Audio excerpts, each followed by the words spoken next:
오늘의 성경 말씀 에베소서 1장 5절입니다. 다 함께 한 목소리로 같이 읽겠습니다. 그 기쁘신 뜻대로 우리를 예정하사 예수 그리스도로 말미암아 자기 아들들이 되게 하셨으니 아멘.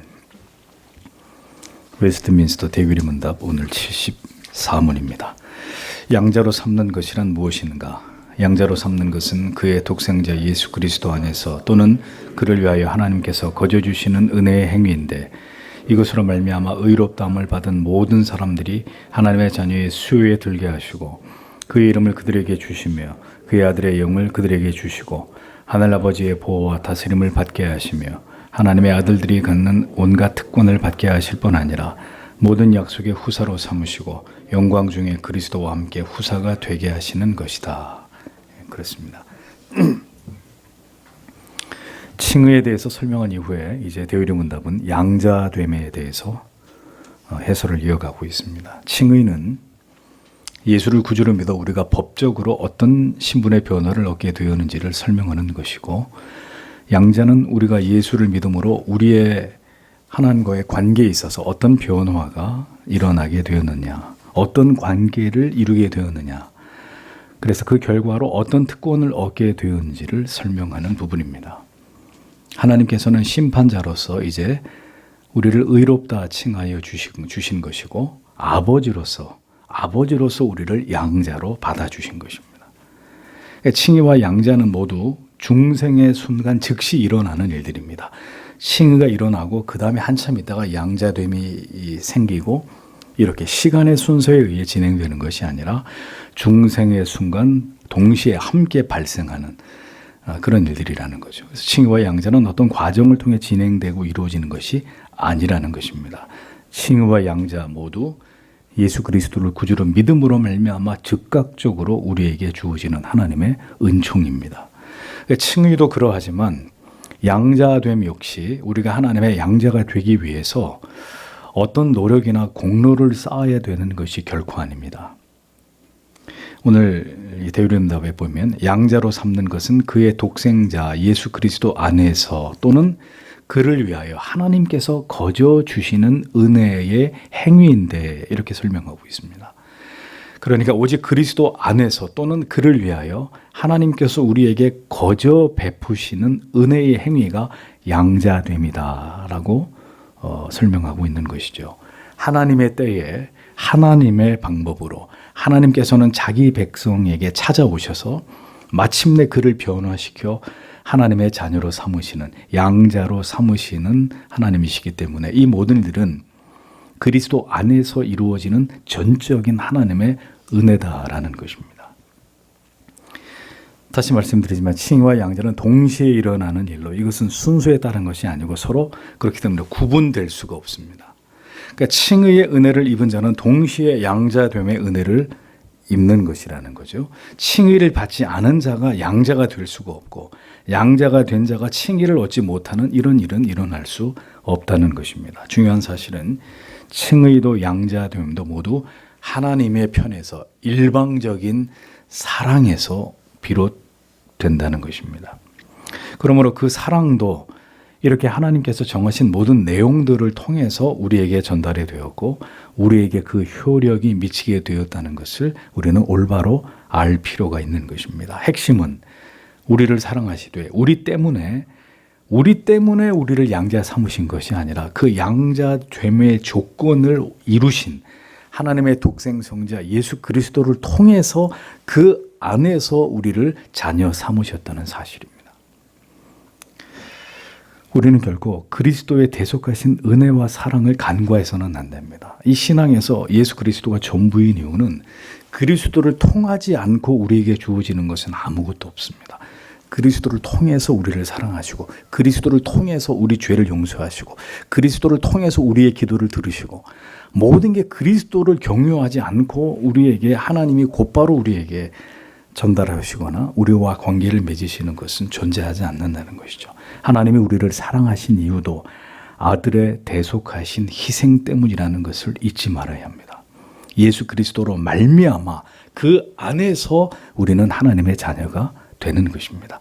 이어서 이것으로 말미암아 의롭다함을 받은 모든 사람들이 하나님의 자녀의 수요에 들게 하시고 그의 이름을 그들에게 주시며 그의 아들의 영을 그들에게 주시고, 이렇게 계속해서 대유리문답이 양자됨에 대해서 설명하고 있습니다.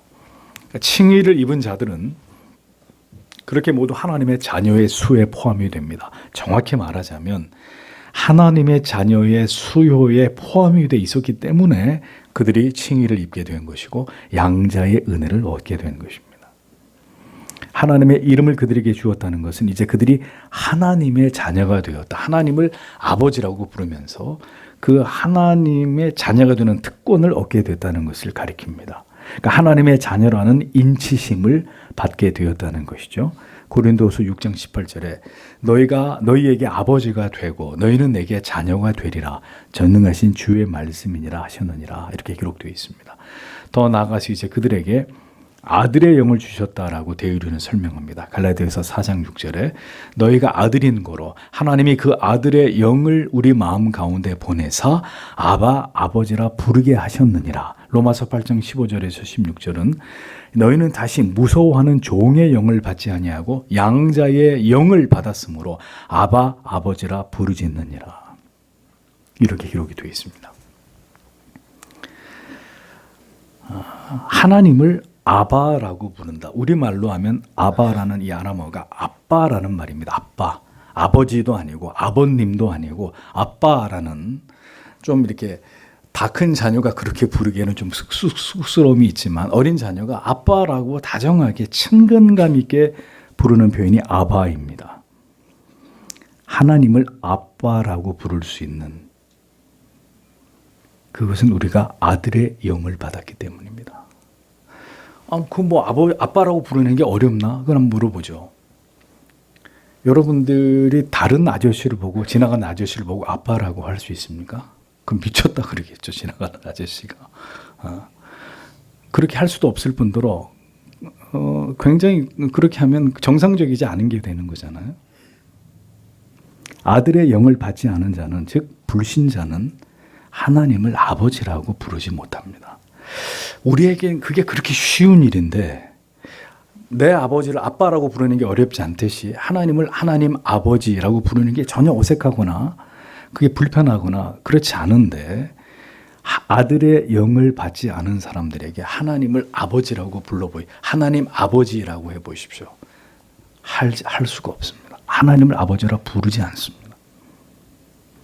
하나님을 믿지도 않고 인정하지도 않으니 하나님을 아버지라고 부르지 않는 것은 당연한 일입니다.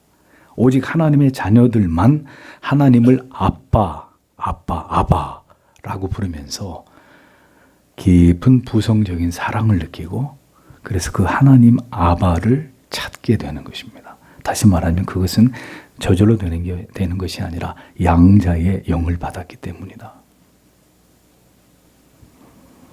아들이기에 딸이기에 아버지, 아빠라고 부를 수 있듯이 그 자녀들만 하나님을 그렇게 부르고 신뢰하고 경외하고 사랑할 수 있는 것입니다.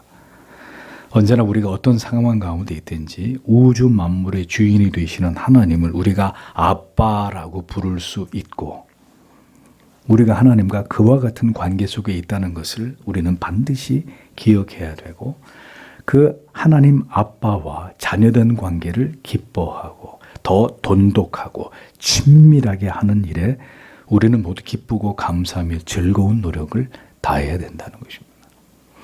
참 안타까운 게 그런 것이죠. 하나님은 아빠라고 부르며 이 하나님의 품 안으로 달려들고 그 무릎에 앉기를 원하시는데, 그 자녀가 한사코 멀리하는 거예요. 아빠라고 부르지도 않고 잘 얼굴도 마주치려고 하지도 않고, 뭐 스킨십은 더더군다나 질색을 한다. 내 자식인데도 불구하고, 내 아들이고 내 딸인데도 불구하고 나를 그렇게 대한다면 아버지는 어떤 마음이 들까요? 그 자식에게서 한없이 서글프고 서운하고 섭섭하고, 이 하늘에 둘도 없는 내 자식이 나를 이렇게 멀리하다니, 나를 아버지라고 부르지도 않는다니, 가까이 오려고 하지도 않는다니, 눈도 마주치지 않으려고 하다니, 대단히 아버지 입장에서 대단히 서운한 일이고 섭섭한 일일 것입니다. 하나님은 우리에게 아빠, 아버지다. 내가 너희의 아빠요, 아버지다라고 얘기하는데, 우리가 하나님을 그렇게 생각해 본 일도 없고 그렇게 하나님을 가까이 하고자 하는 마음도 없다면 이건 전혀 하나님의 마음을 우리가 알지 못하고 있는 것이라는 겁니다. 그러니 여러분 보십시오. 아빠와 아들, 아빠와 딸의 관계를 할지라도 그 사이에 친밀함이라는 게 없으면, 애틋한 사랑, 그리고 깊은 신뢰, 존경 이런 게 없으면 얼마나 슬픈 관계가 되겠습니까? 한 집안에 있어도, 같이 차를 타고 가도, 같이 어딜 나들이를 해도 그 부자지간에 혹은 부녀지간에, 모자 모녀간에 친밀함이 없다면 얼마나 서글픈 관계가 되겠냐고요. 그 사이에 깊은 신뢰와 존경을 찾아볼 수 없다면 얼마나 그것이 어렵고 마음을 괴롭게 하는 일이 되겠습니까? 신뢰와 사랑은 어디에서 비롯됩니까? 그 관계에서 느끼는 따스함에서 비롯됩니다. 따스함. 신자는 하나님을 향해서 하나님과의 관계 속에 따뜻함이 있어야 되는 거죠. 하나님이 따뜻하다. 그 하나님의 사랑이, 그 은혜가, 그 하나님의 나를 향하신 긍휼이 여기심이 한없이 따뜻하다. 따뜻함이 없는 관계에서 무슨 사랑이 있고 친밀함이 있고 신뢰가 있고 존경이 있겠습니까? 불가능한 이야기입니다. 그 관계가 불편하지 않고 정말 나에게 기쁘고 즐겁고 감사하게 되고 깊이 신뢰할 만큼 존경하게 될 때 그런 감정이 만들어지는, 오랜 세월을 통해서 결국 깊은 관계가 이렇게 만들어지게 되듯이 하나님과의 관계도 아버지와 아들, 딸이라는 관계의 그 설정만을 가지고는 깊어지거나 뜨거워질 수 없는 것이고 사랑하고 신뢰하는 사이가 되어야 한다는 겁니다. 하나님에 관해서. 하나님을 깊이 알아가고 그 하나님의 부성적인 사랑과 속성을 경험하게 되면서 그 하나님을 사랑할 수밖에 없어지는, 아버지와 함께 오랜 인생을 한 집안에서 같이 살면서 어머니와 같이 살면서 그 자녀가 아버지에 대해서 어머니에 대해서 사랑할 수밖에 없고 존경할 수밖에 없고 애틋한 정을 느낄 수밖에 없게 되듯이 자연스럽게 아버지이기 때문에 어머니이기 때문에 하나님과 그 자녀라는 관계 속에서 우리의 삶의 모든 순간 속에서 그 하나님의 부성적인 사랑을 맛보게 되고 그것이 누적이 되어야 하나님 아버지라고 부를 때 진한 감동과 감격과 감사가 흘러넘치게 되는 것입니다. 성도 여러분, 아무도 없는 예배당에 자리에 앉으셔서 다른 기도하지 마시고 하나님 아버지라고 한번 불러보세요. 그렇게 10번이든 20번이든 100번이든 하나님 아버지 하고 불러보시란 말입니다. 여러분들의 가슴에 어떤 하나님의 찾아오시는 은혜가 있는지, 어떤 자녀가 아버지를 진지하게 아빠, 내 아버지 이렇게 부르는데 일 없어, 듣기 싫어, 저리 가, 이런 아버지가 어디 있겠어요? 아들과 딸이 간절하게 전화 수화기 넘어서 아버지, 어머니 너무 보고 싶습니다. 지금 아버지에게 너무 찾아가고 싶어요. 어머니의 품이 너무 그립습니다. 라고 말할 때 어느 부모가 당장에 오너라, 아니면 네가 어디 있는지 얘기해라, 내가 한달음에 너에게로 가마 라고 응답하지 않을 부모가 어디 있냔 말입니다. 그러니 우리에게 그런 감동이 있느냐? 하나님 아버지라고 우리가 수도 없이 하나님을 부르고 있어도 하나님 아버지, 하나님 우리 아버지라고 불렀을 때 여러분들의 마음속에 무엇이, 어떤 감정이 밀려드시냐 하는 겁니다. 우리는 지금 하나님께로부터 그런 부성적인 깊은 사랑을, 그 친밀한 교감을 느끼고 있습니까? 양자됨의 그 특권과 은혜를 우리가 지금 누리고 있는지를 돌아보실 필요가 있습니다. 여러분들이 이제 또 한 주간이 시작되면서 어떤 삶 속에서 어떤 톱니바퀴 속에 맞물려서 돌아가는 그런 힘들고 복잡한 삶을 살아가시는지 알 수 없지만 여러분들이 어디 있든지 뭘 하든지 어떤 감정에 빠져들든지 하나님 아버지 여러분들에게 그렇게 하나님을 부를 수 있고 찾을 수 있는 특권이 있다는 사실을 잊어서는 안 됩니다. 그것이 요원해졌다면 그것은 우리의 죄와 불순종과 게으름 속에서 그 원인을 찾아야 된다는 것이죠. 그래야 진정으로 하나님과 복된 아버지와 그 자녀됨의 그 친밀한 관계를 회복해 나아가야 되는 것이 여러분들에게 우리의 삶의 급선무입니다. 그것이 가장 중요한, 가장 최고로 우리에게 중요한 문제라는 거죠. 하늘 아버지의 보호와 다스림을 받게 하시며 하나님의 아들들이 갖는 온갖 특권을 받게 하실 뿐 아니라 모든 약속의 후사로 삼으시고 영광 중에 그리스도와 함께 후사가 되게 하시는 것이다. 자, 이어서 양자됨의 특권을 이렇게 대의론답에서 설명을 하고 있습니다. 자, 그것은 하늘 아버지의 보호와 다스림을 받게 되고 아들로서의 모든 특권을 받게 되는 것이다. 이렇게 설명을 합니다.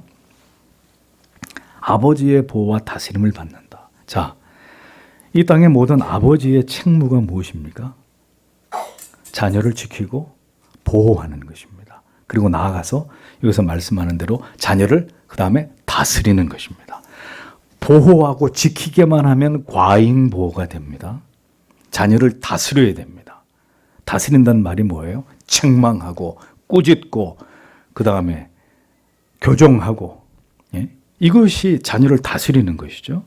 그러니까 지키고 보호하는 것은 모든 위험으로부터 모든 악으로부터 보호하고 지키는 것을 의미합니다. 아버지는 자녀의 몸과 그의 영혼을 이 악한 세상으로부터 지켜야 될 의무가 있습니다. 하나님은 우리를 그냥 버려두시는 분이 아니라 우리를 구원하실 뿐 아니라 우리의 인생을 우리 마음대로 살아가도록 좌시하지 않고 우리를 지키고 보호하십니다. 악을 향해 유혹을 향해 넘어질 수 있었던 우리가 다 알지 못하는 그 수많은 지난 시간 속에 수많은 일들에 대해서 하나님께서는 개입하셨고 간섭하셔서 우리를 보호하셨던 아버지십니다. 우리가 모르기 때문에 그걸 못 느끼는 것이지 나중에 하나님이 그것을 우리에게 알게 하신다면 그때 하나님이 그렇게 기가 막힌 방법으로 나를 지켜주셨구나. 그 위험 속에서 그 생명을 잃을 수도 있는 그 위험 속에서 하나님 위기 속에서 나를 이렇게 지켜주셨구나. 우리는 다 모릅니다. 우리에게서 일어난 일들 우리가 다 모르기 때문에. 그런데 하늘의 하나님께서는 우리를 그렇게 지키고 보호하고 계신다. 우리의 인생을 지키고 보호하고 계신다는 것을 믿어야 합니다. 여러분들이 한 주간을 살아남으셨습니다. 우리가 잘해서 살아남은 것일까요? 우리를 지켜주신 것입니다. 우리를 보호해 주신 것입니다. 누가? 아빠가, 하나님 아버지께서. 사망의 음침한 골짜기로 다닐지라도 해를 두려워하지 않으면 주의 지팡이와 막대기가 나를 안위하심이니이다. 시인의 고백처럼 우리는 이 믿음을 가지고 이 악한 세상을 살아가는 자들이 되어야 합니다. 이 양자됨의 특권에 대한 믿음이 없기 때문에 어떻게 해요? 늘 불안합니다. 초조합니다. 두렵습니다. 잘못되면 어떡하나? 미래에 대해서, 질병에 대해서, 우리의 열등감에 대해서 언제나 뒤로 물러가고 그로 인해 근심하고 염려하고 절망에 빠져서 살아가게 되는 것입니다. 여호와는 나의 목자시니 내가 부족함이 없으리로다. 시편 23편을 매일매일 묵상하고 기도해서 수십 년 동안 앓던 우울증에서 자유한 사람이 있었습니다. 저에게 고백했습니다. 가만히 그 시편 23편을 또 묵상하고 또 묵상하니까 우울할 이유가 다 사라지더라는 거죠. 우울할 이유가. 그 한 구절 한 구절의 그 말씀이 내가 누구인지를 정확히 보여주고 내가 믿고 있는 하나님이 어떤 분인지를 내 세포 하나하나에 그 각인이 되면서 다른 뭐 약을 먹고 치료된 게 아니라 그 시편 23편의 말씀을 수없이 묵상하는 가운데 그 사람은 자유하게 된 것입니다. 그 진리의 깨달음이 그를 자유케 했습니다. 하나님의 자녀됨을 믿고 오직 하나님을 의지하십시오. 반드시 하나님이 지키시고 보호하시고 피할 길과 도움을 허락하십니다. 그 다음에 아버지로서 우리를 다스리십니다. 다스린 자는 의미는 아까 말씀드린 대로 책망과 교훈과 바르게 하는 것들을 의미합니다. 자녀의 그릇됨에 대해서, 자녀의 악에 대해서, 올바르지 않은 판단이나 선택에 대해서 부모는 그것을 교정하고 훈계하고 책망하고 고쳐주어야 될 의무가 있습니다. 지금의 이 시대는 이러한 부모의 직무를 유기하거나 혹은 그러한 부모의 권위에 불순종하고 거부하는 것이 일반화되고 있는 이런 세태들을 봅니다. 네 하고 싶은 대로 해. 부모도 너를 간섭하거나 가로막을 자격이 없어. 네 인생이야. 네가 원하는 대로 살면 되는 거야. 그게 답이야. 이게 세상이 짓거려대는 사상입니다. 그러나 참 부모는 결코 이러한 자녀의 일터를 외면하거나 무관심하지 않습니다. 부모는 자녀가 하고 싶은 대로 방임하고 방치해서는 안 되는 중요한 사명을 하나님께 받은 자들입니다. 바른 길로 선도하고 이끌고 그렇게 일정 기간 동안은 자녀들을 다스려야 되는 책임이 부모에게 있습니다. 그렇듯이 하나님께서는 우리에 대해서도 그렇게 무책임하시는 네 마음대로, 네 인생이니까 네 마음대로 믿어. 나는 간섭 안 할 거야. 뭐 구원은 내가 받게 해주겠지만 네 인생이니까 네 마음대로 알아서 살아. 이렇게 하시는 분이 절대로 아니시라는 겁니다. 그 증거가 뭐냐? 하나님의 자녀가 되기 전에는 모든 게 내 마음대로 됐습니다. 내 마음대로 잘 됐습니다. 그런데 신앙을 갖고 난 이후부터 모든 게 내 뜻대로 되지 않는 것을 경험하게 됩니다. 모든 상황이 예수를 믿기 전보다 더 어려워지기도 하고 심지어 징계를 받게 되기도 합니다. 그런데 성경은 말합니다. 징계가 없으면 사생자요. 하나님의 참 아들이 아니다. 히브리서가 말씀합니다. 그러니까 왜 이런 일들이 일어날까요? 왜 예수 믿기 전에는 내 마음대로 내 하고 싶은 대로 살아도 문제가 없고 행복하게만 했는데 어떤 계기로 예수를 믿게 됐고 교회를 다니게 됐습니다. 더더군다나 이제 바른 신앙을 따라서 내가 하나님을 바르게 믿어보려고 하니까 점점 더 어려운 일들이 생기더라는 거죠. 왜 이런 일이 생길까요? 하나님의 통치가, 하나님의 다스리심이, 하나님의 간섭하심이 우리의 삶 가운데 일어나는 것입니다. 이제는 하나님의 자녀이기에 하나님이 그를 바로 세우시고 교정하시고 인도하시고 통치하는 일들이 그의 삶 속에 일어나기 시작하는 것입니다. 그런 일들이 일어나는 것은 내가 하나님의 자녀이기 때문임을 우리에게 깨닫게 해주시는, 사실은 깊이 감사할 일입니다. 차라리 아무 일도 일어나지 않는 것을 두려워해야 됩니다. 하나님, 저를 버리시는 것입니까? 하나님, 저를 유기하시는 것입니까? 왜 내 인생에는 아무 일도 일어나지 않습니까? 오히려 그걸 염려해야 되는 거죠. 우리가 잊지 말아야 할 것은 하나님의 자녀로서의 모든 특권이 허락이 된다는 것입니다. 하나님의 자녀로서의 특권은 바로 하나님의 모든 약속의 상속자가 되는 것입니다. 또한 그리스도와 함께 모든 영광에 참여하게 되고 그 영광의 상속자가 되는 것이라고 대의문답은 설명하고 있습니다. 그런데 로마서 8장 17절에 이렇게 기록이 되어 있습니다. 자녀이면 또한 후사 곧 하나님의 후사요 그리스도와 함께한 후사니 우리가 그와 함께 영광을 받기 위하여. 여기까지는 참 좋습니다. 그 다음에 우리가 그와 함께 영광을 받기 위하여 고난도 함께 받아야 될 것이니라 라고 기록되어 있습니다. 자녀는 그 부모로부터 유산을 상속받게 됩니다. 하나님께서는 우리에게 구원과 영생을 통해 하나님의 영원한 나라를 기업으로 상속받게 하시고 하나님의 아들께서 누리고 계시는 그 모든 영광을 우리에게도 상속하여 주신다고 말씀하고 있습니다. 자, 돈이 많은 재벌이 아들에게 기업을 물려주려고, 자기 재산을 물려주려고 한다면 그 재벌인 아버지는 아들에게 제일 먼저 뭘 할까요? 그 제대로 된 아버지 같으면 어떻게 할까요?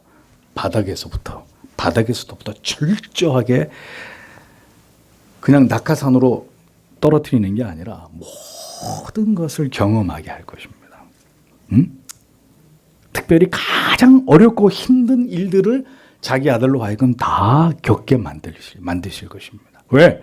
그래야 이놈이 제대로 된 이 기업을 물려받아서 제대로 이것을 지켜나가고 발전시켜 나아가고 운영할 수 있을 것이기 때문에 철저하게 그 아들을 검증하고 테스트하고 정감이 아니면 너는 안 되겠다 하고 아들에게 물려주지 않을 수도 있을 것입니다.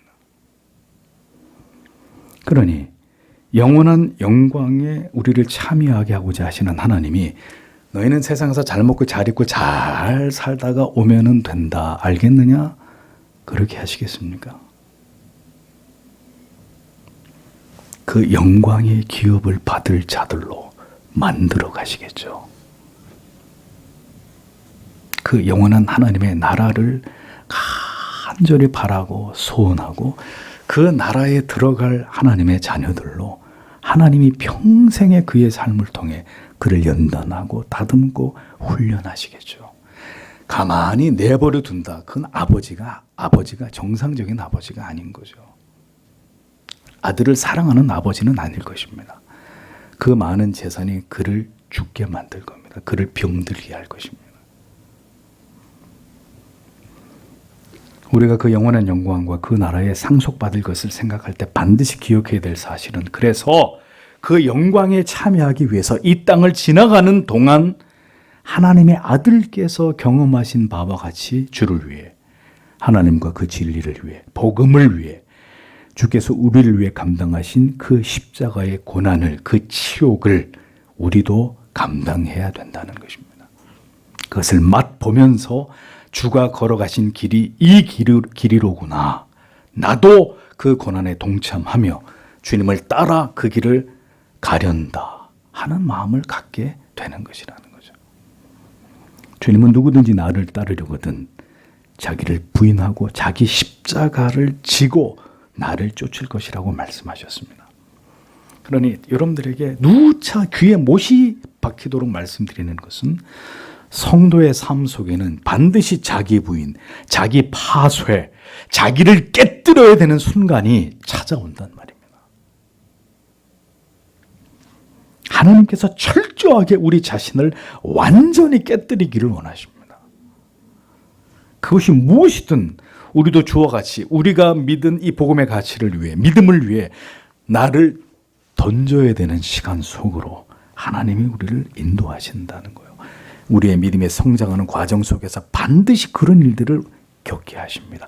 그리고 그것을 통과하고 지나가고 극복하기를 하나님이 우리에게 요구하시는 것입니다. 왜? 너는 내 사랑하는 아들이기 때문에, 내 사랑하는 딸이기 때문에, 너희는 이 영원한 나의 나라를 상속받을 나의 자녀이기 때문에.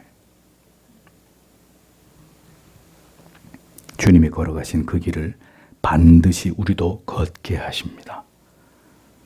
성도 여러분, 지킬 것을 다 지키시고 한없이 우리 자신이 높아진 길에서 그 삶에서 주님의 뒤를 쫓을 수는 없습니다.